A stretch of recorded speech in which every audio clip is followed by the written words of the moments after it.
In the 2013 film A Touch of Sin by renowned director Jia Zhangke, the character Xiaoyu, played by actress Zhao Tao, is working as a receptionist in a sauna. One night, she attracts the attention of two local government officials, who want her to provide special services to them. Enraged after she refuses the offer, one of the men humiliates and assaults her. Xiaoyu grabs a fruit knife and brutally slaughters the man attacking her. The film is an anthology of stories that connect in a minor way, but the four tales are all based on real-life crimes that happened in China. The character Xiaoyu was an avatar for Deng Yu Jiao, a young woman working as a waitress in a hotel spa. She killed one man and injured another, after she refused their attempts to force her to give them special services the spa offered. Both men were members of the local government. Born in 1987 and a native of Yesengguan town in central China Hubei province, Deng Yu Jiao grew up in the small, rural village of Mulongya. Her parents were simple poor farmers and she had a number of siblings at home. Like with many families in this situation, it was difficult for her parents to afford tuition fees for their children, and so Deng Yu Jiao dropped out of education after middle school. At 16, she went out to work to help support her parents financially. However, her lack of education and skills meant she could only get low-paying, menial jobs. To find work, she left the village and went out into Badong County. There she would make friends with a group of girls she met, and they would rent a room together as a way to save more money. The girls eventually opened a small shop in the town, but Deng Yu Jiao would continue working different part-time jobs. However, in 2006 she began to suffer from insomnia. She spent nights sitting up crying, having to be comforted by her roommates. She tried to make best use of her inability to sleep and found a job in a hotel in Yesengguan town. In small rural towns like this, the hotels are not really there for visitors to the area. There would be few tourists who would come to a town like this. Rather, they serve as entertainment venues for the locals, or more accurately local men, who have some money to spend. They would provide guests with restaurants, rooms, a spa or sauna, and KTV. However, the rooms would be commonly rented by the hour as the guests would take advantage of the special services the other facilities offered. This meant the hotels required a steady supply of young, attractive women to serve the guests, so there was never a shortage of jobs. It had also meant that the hotels tended to attract a certain type of customer: local businessmen who had found success, gangsters, and local government officials. On May 10, 2009, Deng Yu Jiao was working in the Dream Fantasy City bathhouse in the Xiongfeng Hotel. She was working there as a waitress and pedicurist. She was only earning around 1,000 RMB a month, which is around $140 today. At around 8 p.m. that evening, 3 men from the local government came to the hotel to spend some time in the bathhouse and take advantage of the special services on offer. The men were Deng Guida, director of the investment promotion office, his deputy Deng Zhongjia, who were not related to each other despite having the same family name, and the third man's name was Huang Dezhi. As the men came to the spa area, Deng Yu Jiao was doing laundry in a private room. Huang Dezhi entered the room and must have been quite taken by the young woman. He asked her for special services. She refused, saying it wasn't her job at the hotel.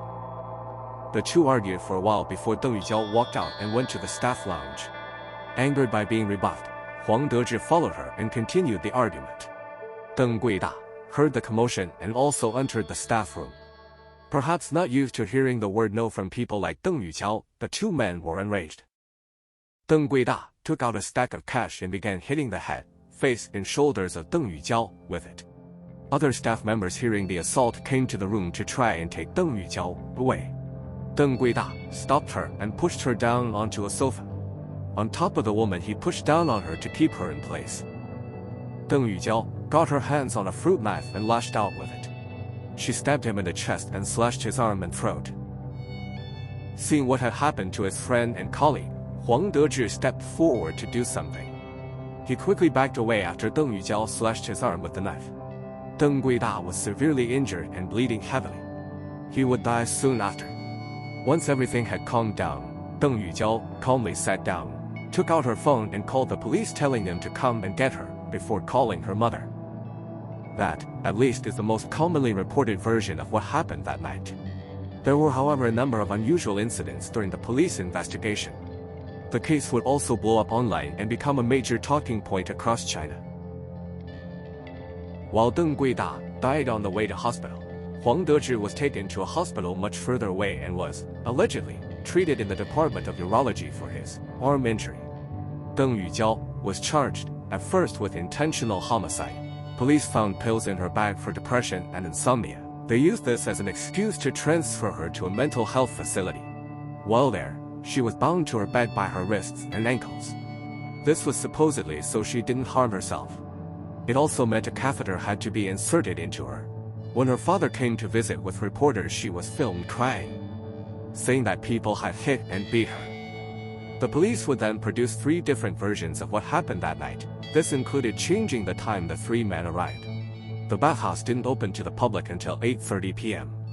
But it was originally reported that the men arrived at 8 p.m. That would change to 7:30 p.m. Coincidentally, this meant that none of the male security guards were on duty at the time the local government officials arrived. Deng Yu Jiao would be released from the mental health facility without ever undergoing a psychiatric evaluation and returned to the detention center. By now her case was gaining more attention online. The changing story and the lack of evidence being released was seen as an attempt at a cover-up. There were questions over the CCTV in the bathhouse and what it showed, the changing number of witnesses there at the time, and why the staff room had been cleaned so quickly after the attack. A number of reporters who came to the area to speak to people involved where the family of Deng Yu Jiao were violently attacked by locals and told to leave the story alone. 2 lawyers based in Beijing traveled to Hubei to take the case on pro bono. Xia Ling and Xia Nan met with Deng Yu Jiao in the detention center. When they faced reporters, they were very emotional, claiming that the case would be more difficult than they feared. They also told the gathered media that the police had told Deng Yu Jiao to change out of the clothes she was wearing when she was attacked, including her underwear. The clothes were then given to her mother before being examined. The 2 lawyers had not yet met the family and wanted the media to try and get the message to her mother that they needed the clothes. However, it would be too late and the clothes had been washed. This information was met with uproar by the public.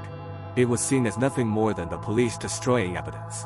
Many in China, especially those from small towns, were tired of low-level government officials running their counties as if they were their own personal kingdoms, seemingly out of reach of the law, and free to do whatever they pleased without punishment.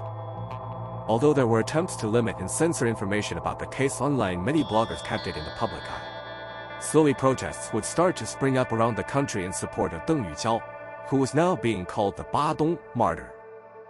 The 2 lawyers from Beijing were then allegedly fired by the mother of Deng Yu Jiao. She claimed that the lawyers had lied about the clothing. The family had hired 2 lawyers from a local firm in Hubei. This further enraged people online, who doxed the 2 Hubei lawyers who would receive threatening phone calls and emails. As many people believed the family had been pressured into firing the 2 lawyers from Beijing.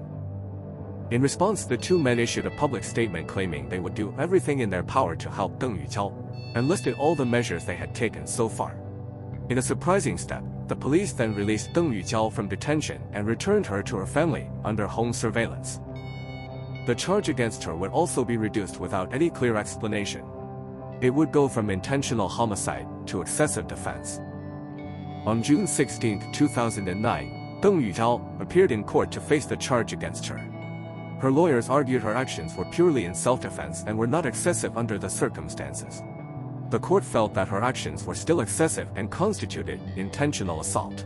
However, the court decided that due to her voluntary surrender, confession, and a diagnosis for bipolar disorder, as well as it being self-defense, she should be exempted from any punishment. The verdict was celebrated by her supporters and she became a hero-like figure, a person fighting back against corrupt officials. Many legal experts in the country claimed that without the public pressure, the verdict would have been different. The 2 surviving government officials involved in the incident, Huang Dezhi and Deng Zhongjia, were both removed from their positions. However, neither man would face any criminal charges for their actions that night. The Xiongfeng Hotel and the bathhouse would soon close down. For a time, Deng Yu Jiao would stay with her family, but found people in the village would treat her differently than in the past. It felt as if people were uncomfortable to be around her, and she would get stares and whispers as she walked around the town. She would find work at the county's local TV station behind the scenes. This would at least get her out of the village.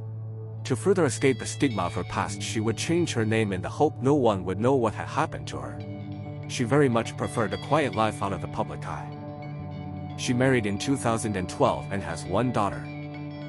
She will occasionally give interviews to reporters who want people to remember a case that changed some aspect of society, even in a small way. It showed that with public pressure and persistence, corruption could be exposed and fought. To many in China, she is still the Badong martyr. Thanks for watching. If you enjoyed the video, please consider giving it a like, subscribing, and commenting. And we hope to see you again for the next one.